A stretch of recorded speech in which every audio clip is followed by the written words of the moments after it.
朋友们，皇马的主席选举已经进入了最后的阶段。在投票前，老佛爷最后一次公开的竞选演讲是火力全开呀，直接猛烈的抨击说里克尔梅拿克洛普、拿哈兰德来造谣，这样的闹剧让皇马蒙羞。特别是里克尔梅宣称要签下克洛普，结果克洛普本人又辟谣。老佛爷的原话是：有些人毫无底线，利用皇马的球衣来欺骗会员。他们在电视节目里散播谣言，几分钟后，球员哈兰德的经纪人、球员的父亲和俱乐部都出面辟谣，并威胁要采取法律行动。这种闹剧让我们感到羞耻。昨晚，他们又宣布了一位主教练克洛普的名字。几分钟后，克洛普回应说根本没有那回事。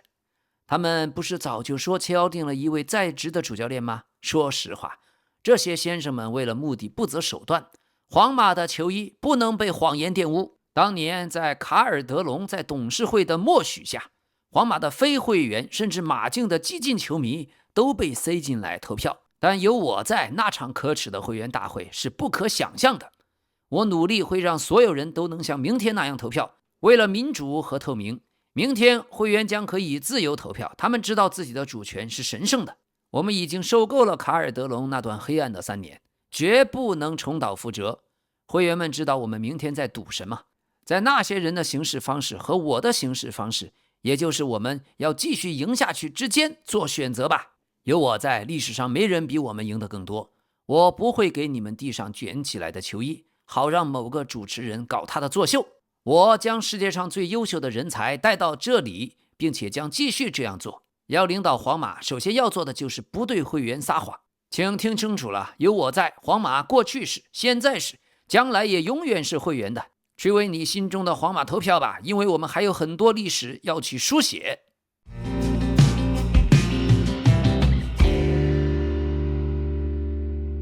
兄弟们，感谢大家在留言区留下各种各样对节目的建议，咱们尽量好的全都采用。我觉得做这个节目有大家的互动啊，才真的更有意思。所以感谢您的点赞、hype积分、留言和分享，也感谢您的订阅。好，咱们继续。很快，皇马另一位候选人里克尔梅重申了对主教练人选的看法。他说，只要自己担任皇马主席，就一定会尝试聘请克洛普，克洛普就是唯一的候选。里克尔梅说，从周一开始，只要我是皇马主席，劳尔就会尝试将尤尔跟克洛普带到皇马来。对这件事情，马卡报今天的报道说，克洛普经纪人不满的呀，是媒体压力，而不是对劳尔的兴趣不满。在里克尔梅的竞选团队的计划里面，体育总监未来就是劳尔·冈萨雷斯。如果里克尔梅获胜，那周一劳尔就会亲自向克洛普说明体育项目，并表达希望由克洛普在替补席上领导皇马的意愿。而且据马卡报说，这一份声明将以英文形式发布，措辞经过了严格的斟酌，并由双方已经达成一致。克洛普的经纪人科西克已经以书面的形式认可了文本。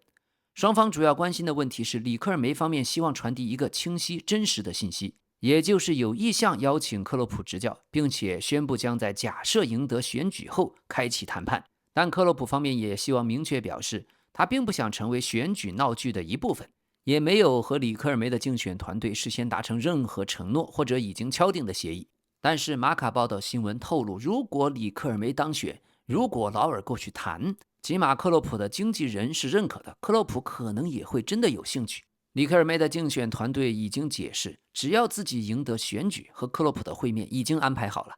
届时双方将平静、详细的讨论并谈判这份提案。里克尔梅团队非常感谢克洛普已经展现出的积极态度，也知道克洛普非常看重像博斯克、伊克尔、耶罗以及劳尔本人这些传奇人物出现在项目中。劳尔不仅是皇马的一块名片，而且过去在德甲曾经效力沙尔克04，在德国足坛也是重要的人物，所以里克尔梅团队相信劳尔能够说服克洛普加入。不过里克尔梅的团队也对克洛普的经纪人科西克那些带有否认语气的话感到意外和难以置信。马卡报再次强调，在选举游戏中否认传闻就是一部分，就如飞哥当年也说过不会，贝克汉姆当时也说过永远不会，永远不会，永远不会，但最后他们都被老佛爷拉到了皇马来。那么克洛普的经纪人科西克到底说了什么呢？他的原话是这件事很烦人，克洛普不打算重返俱乐部执教，并且在红牛很开心老 K 个人分析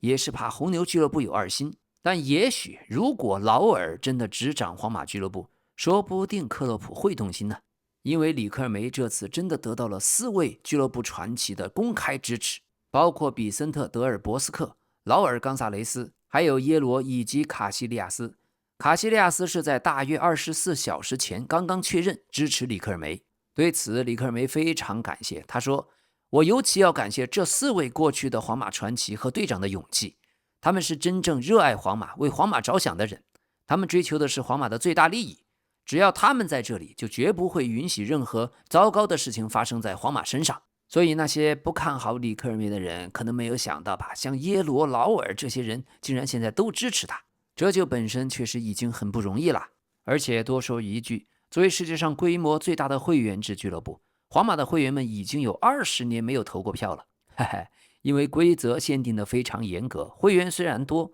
但有实力出来竞争的真的没几个。仅仅光需要缴纳近2亿欧元的个人资产银行的担保，而且不能是融资，这一条就已经劝退了绝大多数的人。然后还必须得有西班牙籍的连续20年的皇马会员，条件太苛刻。老佛爷过去20年为了自己的位置坐得稳，确实也真是动了脑筋了。但现在里克尔梅确实也有些尴尬，因为他连续打出的哈兰德和克洛普这2张牌均被否认，甚至西班牙6台说，老佛爷的团队其实很希望里克尔梅能搬出哈兰德，因为早知道哈兰德会否认。可现在里克尔梅一次的重申，只要我当选，哈兰德肯定来皇马，只要我当选，劳尔肯定会去请克洛普。那么另一方面，老佛爷的政敌前皇马主席卡尔德隆在社媒也连续发布了4条动态，批评老佛爷此前关于穆里尼奥、关于博斯克、关于劳尔、关于卡西利亚斯的言论。卡尔德隆说，老佛爷现在每次开口都只是在让自己继续出丑。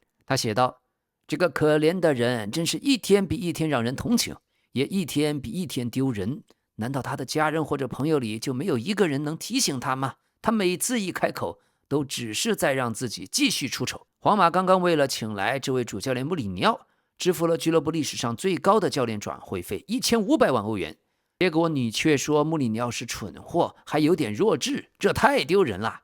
博斯克是皇马球迷最认可、最喜爱的功勋教练之一，你却说他也是废物，是傻瓜，还说所有人都知道博斯克根本不懂执教，哇，这太丢人了。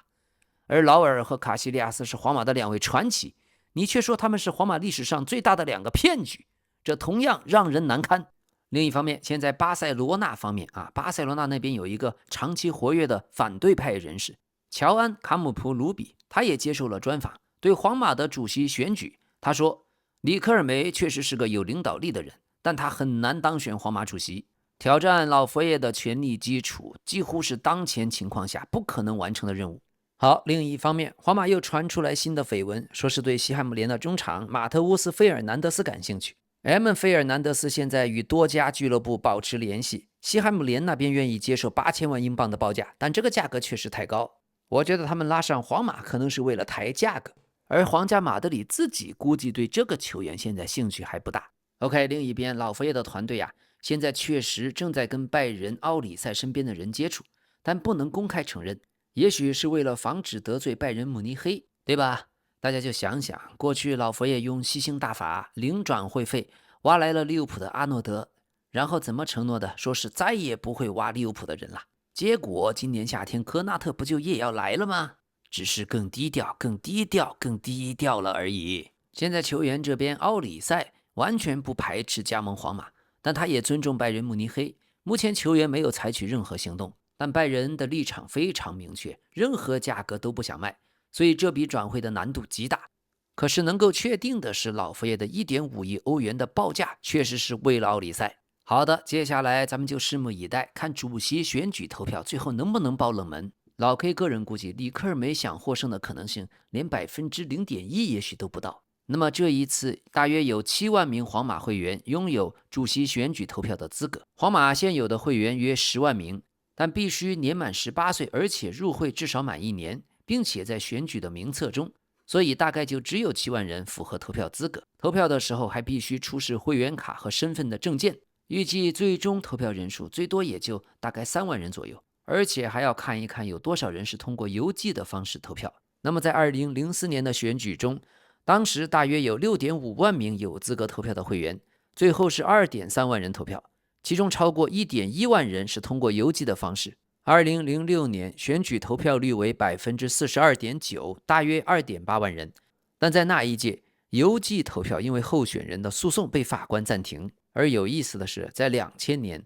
当时老佛爷胜选的那一次，邮寄投票起到了关键作用。OK， 说回今天的正题，咱们就土耳其队的26人名单进行详细的分析。土耳其足球上一次出现在世界杯的舞台，还是遥远的2002年韩日世界杯，当时也是跟巴西队、中国队分在同一小组。那一年由哈坎苏克还有鲁斯图领衔，他们一路披荆斩棘，拿到了季军，创造了土耳其国家历史上的黄金巅峰。但没有想到巅峰之后啊，就是长达24年的沉寂。这次土耳其由意大利人主教练过去球员时代绰号小飞机的蒙特拉之下的这一支土耳其队，在结构方面极具战术的张力。一方面是一批在欧洲顶级豪门淬炼出来的超新星，另一方面是坚守土耳其本土经验丰富的老将们，尤其是像居莱尔、伊尔迪兹、乌尊、菲尔迪卡迪奥卢这一批新一代新星，代表着土耳其足球最大的希望。其中居莱尔和伊尔迪兹的市场估值达到了9000万和8000万欧元以上，再加上菲尔迪卡迪奥卢，他们三个堪称土耳其新三剑客。咱们先说这次土耳其复兴的导演、主教练意大利人蒙特拉。老 K 从90年代就认识他了，他的球员时代是意甲非常著名的前锋，帮助罗马队拿到过意甲冠军，也代表意大利队参加过欧洲杯，参加过世界杯。蒙特拉退役以后，他的教练生涯执教过罗马、卡塔尼亚、佛罗伦萨、桑普多利亚、AC 米兰、塞维利亚，还有阿达纳戴米尔体育等等球队。正是此前执教土耳其超级联赛的球队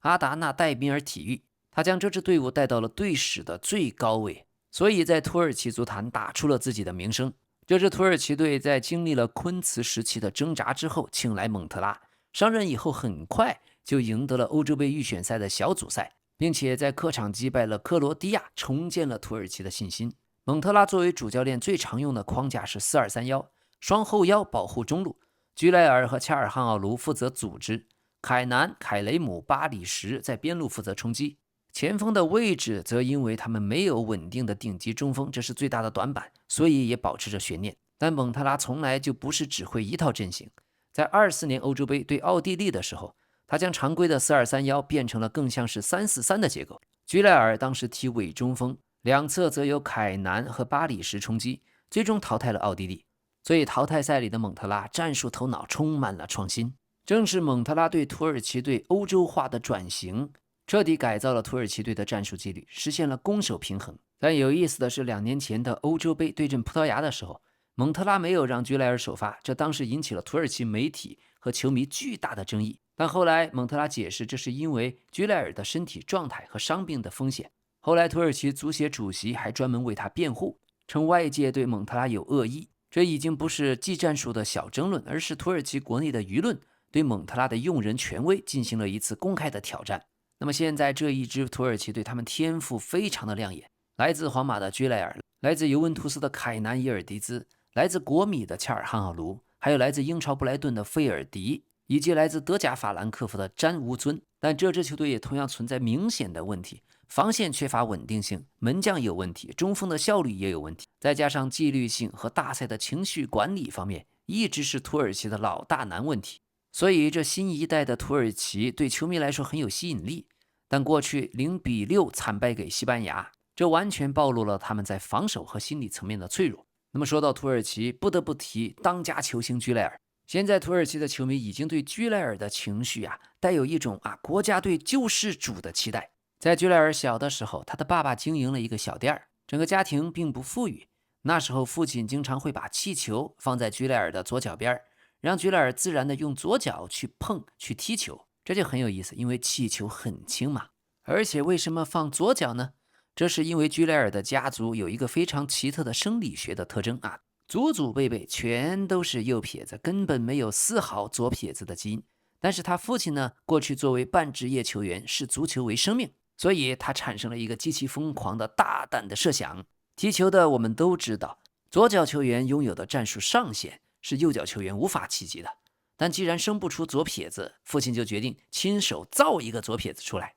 所以从小居莱尔1岁半走起路来还摇摇晃晃的时候开始，老爸就做了个决定不给他买任何玩具，只买花花绿绿的气球。而且在狭小的公寓里面，父亲总是不厌其烦将气球放在小居莱尔的左脚前面，训练他左脚的神经反射。如果小居莱尔习惯性的伸出右脚，父亲还会非常温柔的用脚踝去引导他的左脚。最后，这个右撇子家族里唯一的男孩强行建立起来一种远超常人、近乎非对称发育的左脚的微操精细度。9岁那年的居莱尔在学校操场踢球的时候，体育老师直接惊呆了。当天下午，体育老师就找到了他的父亲，说这个孩子根本不属于这种水泥地，他必须马上去青年联合俱乐部的青训营。但是这个俱乐部的训练基地距离居莱尔的家足足有1个多小时的车程，这对于他的父亲经营一个杂货铺生意，而且还日渐惨淡，母亲呢常年还需要高昂的医药费，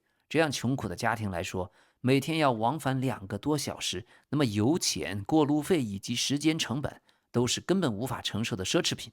但是父亲仍然做出了赌上全家未来的一个悲壮的决定，他开始每天下午就直接关门歇业，雷打不动，每天就开车接送小居莱尔去基地训练。但因为无法兼顾生意，原本就濒临崩溃的杂货铺最终彻底破产，全家在一夜之间失去了唯一的经济来源。在他们最艰难的时候，居莱尔有时候看着自己同龄的同学放学后开心的去吃华夫饼，华夫饼在土耳其也算比较昂贵，而居莱尔呢，只能找个借口说我很累了，我不想吃。他总是独自咽下眼眶里的泪水，因为居莱尔知道兜里面的钱连买一片面包的都没有。但是2018年12月，在 U14 青年队的比赛中，看台上当时坐着费内巴切的青训球探总监并不是来看居莱尔的，是想考察其他的球员。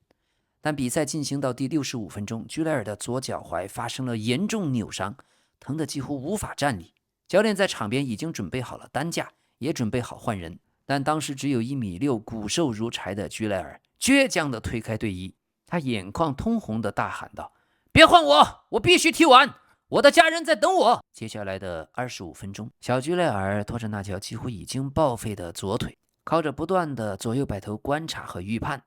他送出了2次撕裂整条防线，帮助球队逆转乾坤的经典般的直塞。赛后，青训球探总监佩克梅兹奇被居莱尔超越凡人的意志彻底震撼了。他连夜赶回俱乐部，直接向费内巴切的主席、土耳其的亿万豪门巨头阿里科奇递交了一份引援报告。而由于当时居莱尔的母队面临财政崩溃，所以开出的引援价格在豪门俱乐部看起来低得像个玩笑，只有20万土耳其里拉，大概也就相当于4340美元而已。所以当时主席阿里科奇听到下属这个汇报他一时语塞，难以置信地问了一句：这个孩子真的值20万欧元吗？所以身家100亿的主席竟然把里拉听成了欧元。球探在旁边拍着胸口大喊：主席先生，不要说什么20万里拉，哪怕是50万欧元，我也愿意自己掏腰包买下他。这个孩子绝对是土耳其的未来。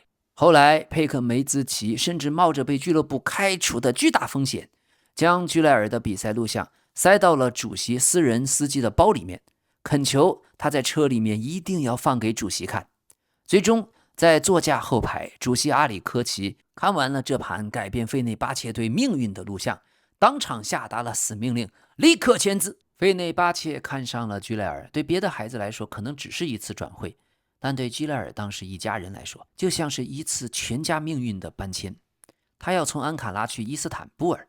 一个只有13岁的孩子要离开熟悉的城市、熟悉的朋友和家人。当时家里面讨论了很久，因为这不只是关于足球的选择，也是经济方面的选择。最后父亲的意思很直接，如果要沉，就沉进大海里，既然要冒险，就去更大的舞台冒险。居莱尔离去的那天，最刺痛人的不是球场，也不是合同，而只是姐姐的一句话。姐姐比他大，像很多普通家庭里的姐姐一样，她没说什么豪情万丈的话，只是提醒居莱尔，你一定要把冰箱填满。这句话很短，但却几乎可以解释居莱尔为什么踢球。他不是一个只为集锦或者掌声踢球的孩子，他知道自己每往前走一步，背后就是父亲的电，母亲的担心，还有姐姐的期待，一家人的生活。到了费内巴切青训基地，他记得自己到达的时间是19:07，而费内巴切正好成立于1907年，所以对他来说，这个时间的吻合就像个暗号。他甚至在自己的笔记本还写下了阿达10，后来就真的在费内巴切少年队穿上了10号，成为队长。但首先拥抱他的是孤独。居莱尔刚刚到伊斯坦布尔的时候很想家，周围有孩子穿着名牌的衣服，但他只有训练服。有时候他觉得自己格格不入，也想过放弃，但关键时刻家人没有让他一个人扛。当他想退出的时候，家人们卖掉了房子，关掉了店，搬到伊斯坦布尔来支持他。所以对居莱尔来说，家人的支持不只是口号，是真的将生活重新拆掉，再组装一次。2021年8月，居莱尔在费内巴切一线队完成首秀，当时还只是16岁的少年。21到22赛季，他为费内巴切出场16次，打进3个球；22到23赛季出场35次，打进6球，还帮助球队拿到了土耳其杯，当选决赛最佳球员。一个从安卡拉来的小孩真的穿上了费内巴切的10号，真的成了土耳其最耀眼的新星。在费内巴切，他还遇到了一个对自己特别重要的人，梅苏特·厄齐尔。小时候的居莱尔就特别喜欢看厄齐尔踢球，因为厄齐尔虽然是德国队的，但也是土耳其后裔。后来真的来到了同一个更衣室，他反而非常的害羞，几个月不敢跟厄齐尔说话。厄齐尔送过居莱尔一台 PlayStation， 他们俩人的关系也非常好。但后来居莱尔的家庭又出现了揪心的一幕。2022年8月，他的母亲突发心脏病，要进行一次大手术，这让当时的居莱尔大受打击，甚至不想踢球。好在手术最终成功，母亲也顺利的康复。后来居莱尔在亲笔信中回忆，17岁的他当时足球瞬间就从脑海中消失了。由于极度的害怕失去母亲，他甚至一度告诉俱乐部自己无法参加接下来的比赛。而在俱乐部主席的帮助下，他们找到了最好的医生，最终手术非常成功。就在母亲完成手术后的2个月，居莱尔在欧联杯对阵基普迪纳摩的比赛打入了一记漂亮的凌空抽射。赛后掀起球衣，展现了写着“妈妈，我非常爱你”这样的内衬。在妈妈做手术的时候，当时他就向自己承诺，一定要用进球来激励母亲。2023年夏天，居莱尔加盟皇家马德里，在亮相仪式上，俱乐部播放了展示他职业生涯的高光视频的片段。台下的居莱尔的母亲也是感动到落泪。当时居莱尔见状，温柔地为母亲拭去了泪水。在居莱尔加盟皇马的过程中，还有一个有趣的故事。当时先是23年夏天，巴塞罗那的足球总监德科亲自飞到了土耳其。由于巴塞罗那当时面临非常严苛的西甲工资帽限制，德科提出了一个很完美的方案，巴萨直接全款支付1750万欧元的违约金，但同意让居莱尔在费内巴切继续租借效力1年。等到24年夏天再正式前往诺坎普，费内巴切高层也同意了，甚至连居莱尔的经纪人也准备签字。这个时候巴塞罗那认为自己已经将这位土耳其的梅西居莱尔稳稳地收入囊中。但也就在这个时候，在居莱尔准备答应巴塞罗那的前一天晚上，他的手机响了。在皇马说服居莱尔的过程中，安切洛蒂主教练给他打了3个电话，甚至让居莱尔答应自己必须要来皇马。居莱尔当时和安切洛蒂聊了许多，问安切洛蒂自己可以做些什么来打更多的比赛呢？可以如何提高呢？因为大家到了皇马都想踢更多比赛，但竞争却又非常激烈，所以安切洛蒂总是会告诉居莱尔自己的计划，这也是居莱尔选择皇马的原因之一。后来为了表达对费内巴切队的尊重和感恩，在转会谈判中，居莱尔甚至主动要求皇马高层，请你们支付比1750万违约金更高的价格，我希望给费内巴切留下更多的重建资金。最终皇马被他的格局，被他的情商打动，慷慨地支付了2000万欧元的首付款，外加最高1000万欧元的浮动条款，还有未来20%的转会分成。但是加盟皇马以后的23年夏天，在季前赛居莱尔就受了重伤，还接受了膝盖手术，原本被期待的首秀推迟了。可这段低谷恰恰让居莱尔的皇马生涯更加完整。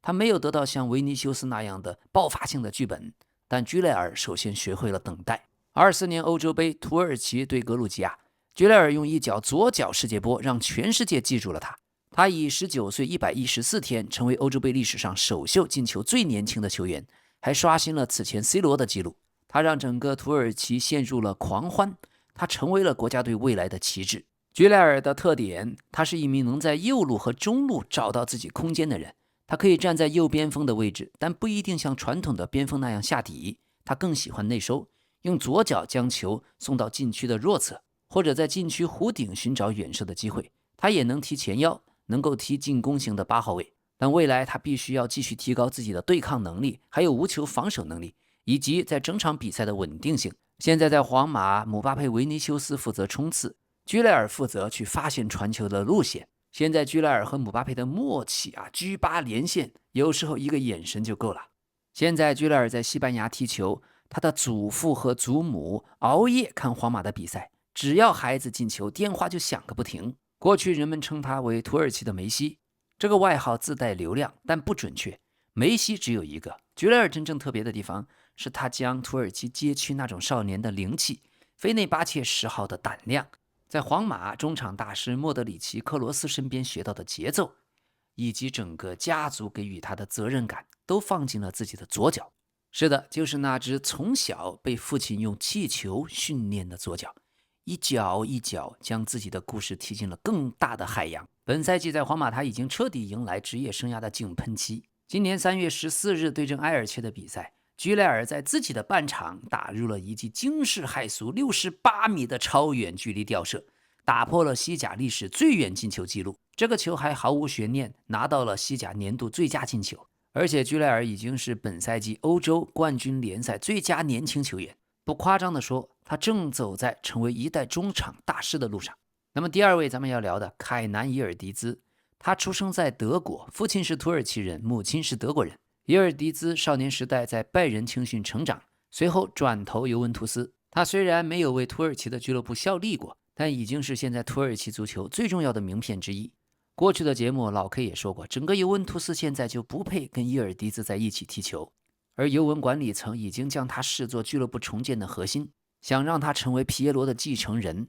但老 K 客观认为，伊尔迪兹如果离开意甲，那会有更好的发展。25到26赛季，伊尔迪兹已经拿到了意甲年度最佳青年球员。土耳其主教练蒙特拉对他也是赞不绝口，说他是那个永远渴望进步，总是第一个到训练场，而且最晚离开的榜样。在球场上，伊尔迪兹总是喜欢用右脚在左路内切胡射破门，在意大利大家称之为皮耶罗区域的完美重现。去年9月在对阵多特蒙德的欧冠首秀中，伊尔迪兹用一记华丽的挂死角世界波完成了向皮耶罗的致敬。而在去年夏天的世界俱乐部杯上，他代表尤文图斯也屡屡斩获进球，所以每到大场面的比赛发挥往往更好。伊尔迪兹在土耳其国家队的左路进攻拥有无可动摇的开火权。好，第三位，菲尔迪·卡德奥卢。卡德奥卢出生于荷兰，他父亲是土耳其人，母亲则是荷兰和加拿大的双混血，所以卡德奥卢同时拥有代表荷兰、加拿大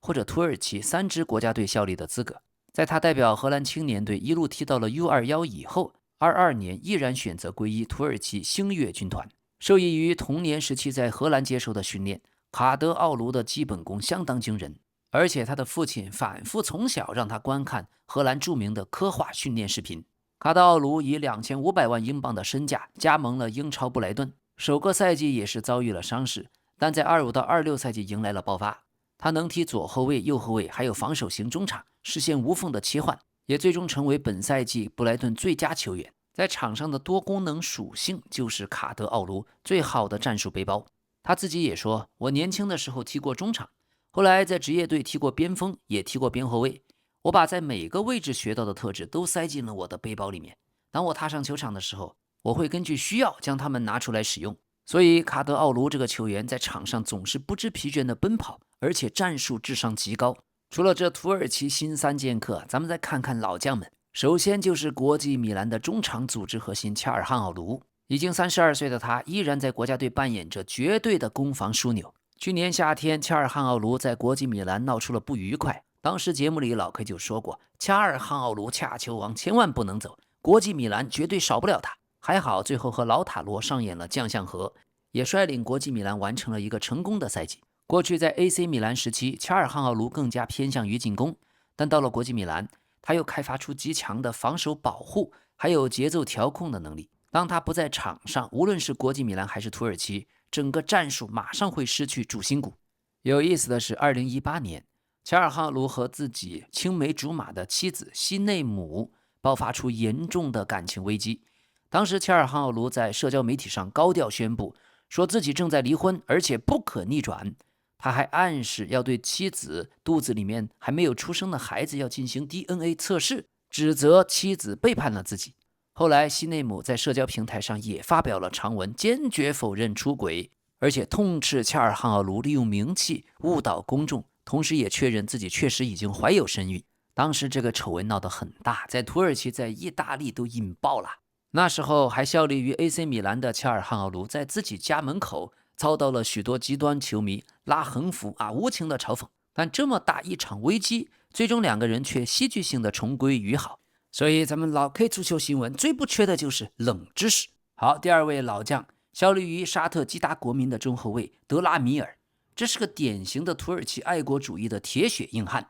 2019年，他在比赛中用军礼表达了对当时土耳其军事行动的支持，但也引发了争议。当时土耳其是正在打击库尔德人的武装。另外的2位土耳其裔的德国国脚埃姆雷詹还有京多安也公开的在当时为土耳其的做法点赞。这里也多扯2句首先是伊斯兰国 ISIS 的崛起，库尔德人成为了打击伊斯兰国最有力的力量，所以库尔德人赢得了美国的支持和信任。但土耳其呢，又出于自身国家安全考虑，多次袭击叙利亚北部库尔德武装，这也引起了美国和土耳其关系的紧张。库尔德人一直怀疑伊斯兰国对库尔德的恐怖袭击得到了土耳其政府的秘密支持，所以相互间的关系非常恶化。2019年10月，时任美国总统川普决定将美军撤出叙利亚北部，土耳其军队立刻展开了对库尔德人的军事打击，称为和平之泉军事行动。那时候欧美许多人都谴责川普出卖了盟友。土耳其和库尔德工人党多年的军事冲突，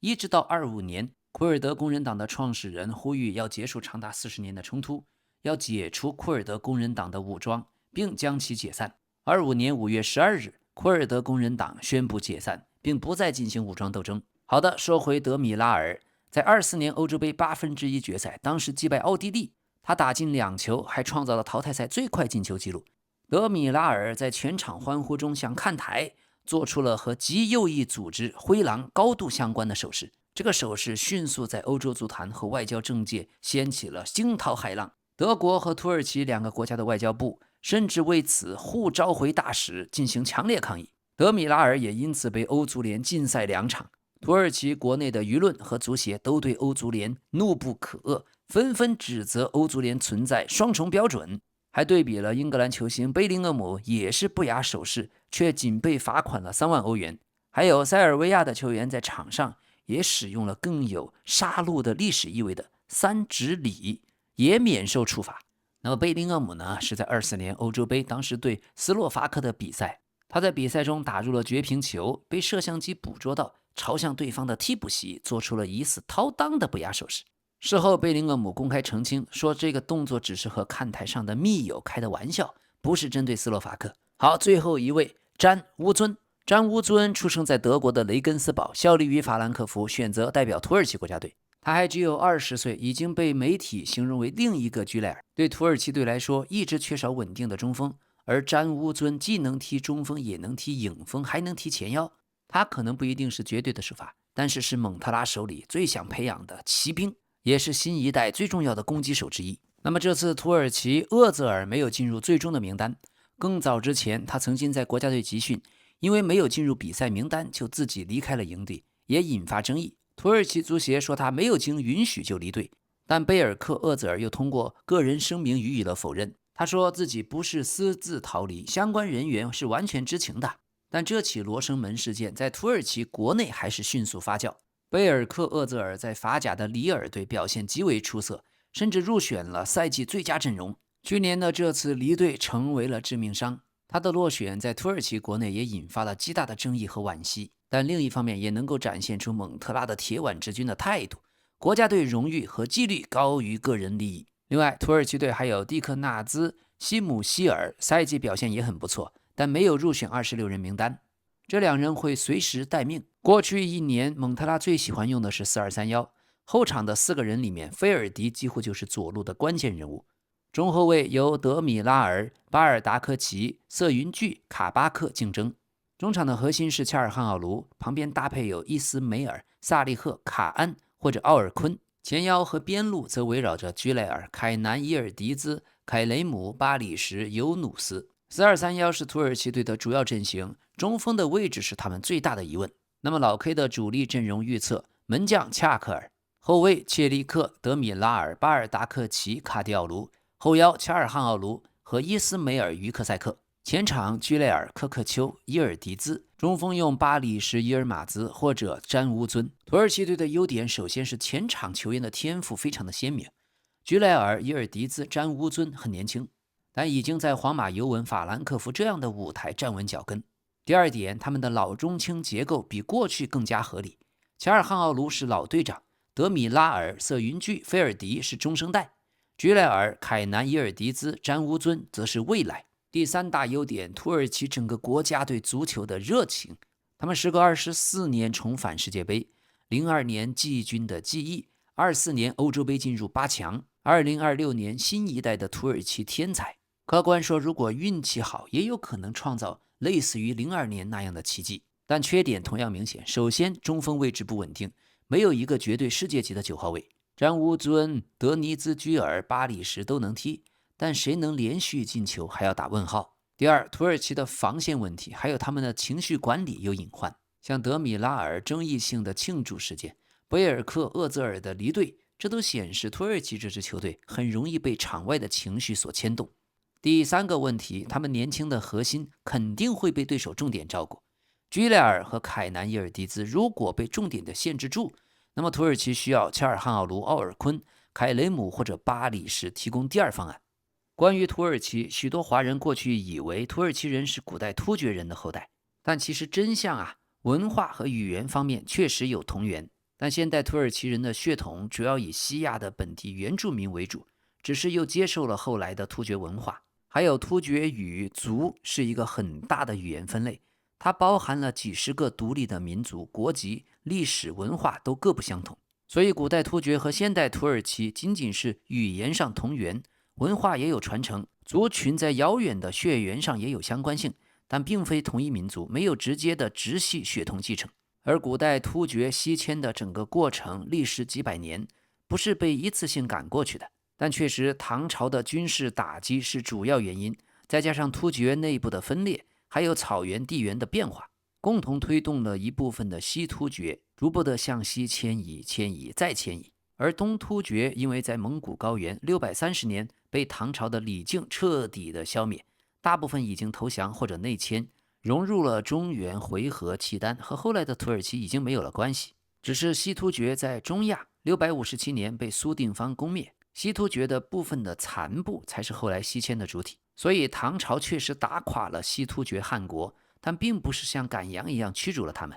大部分西突厥的部落都归顺了唐朝，留在了西域，成为了唐朝当时的属部。只有少数不愿意臣服或者在内部斗争中失败的部落开始向西边，向咸海以北迁移。咸海是指的中亚的一个大湖，在哈萨克斯坦南部和乌兹别克斯坦北部的交界处，也是亚欧大陆的正中心，被沙漠所包围。后来我们说的花剌子模海、大盐池就是指的这里。其实1960年的时候，当时它还是世界第4大湖，有6.8万平方公里，比中国的宁夏省还要大，但现在只缩到了原来的1/10不到，大部分已经干成了沙漠，许多船都躺在沙漠里，成为了船的公墓。而当年真正推动突厥西迁的，还是西突厥灭亡以后有实性的部落互相的厮杀，长期的内战，战败的部落就只能往西逃保命。再加上那时候唐朝时不时的拉一派打一派，加剧了突厥部落的分裂，逼得那些弱势的部落只能往西再往西。后来的故事更复杂，在公元7世纪到9世纪，阿拉伯人从西边打过来，占领了波斯，也占领了中亚的南部，于是突厥部落被夹在中间，东边有唐朝，西边有阿拉伯，北边还有回纥，没有办法，只能继续的往西往南移动。许多的突厥人就投靠了阿拉伯，当了雇佣军，也成为了马穆鲁克的前身，逐渐进入西亚。那么这支马穆鲁克的前身呢，被称作古拉姆，是阿拉伯帝国阿拔斯王朝的突厥奴隶卫队。马穆鲁克本身在阿拉伯语的意思就是奴隶， 1250年在埃及建立了奴隶王朝，1260年在埃因贾鲁特战役打败了蒙古铁骑，阻止了蒙古西征进入非洲。后来马穆鲁克又反复的吊打十字军，守住了伊斯兰圣城。马穆鲁克呀，他们后来不是普通的奴隶，是职业的军人，精锐的禁军，战斗力极强。在老 K 非常喜欢的电影2005年的《天国天朝》，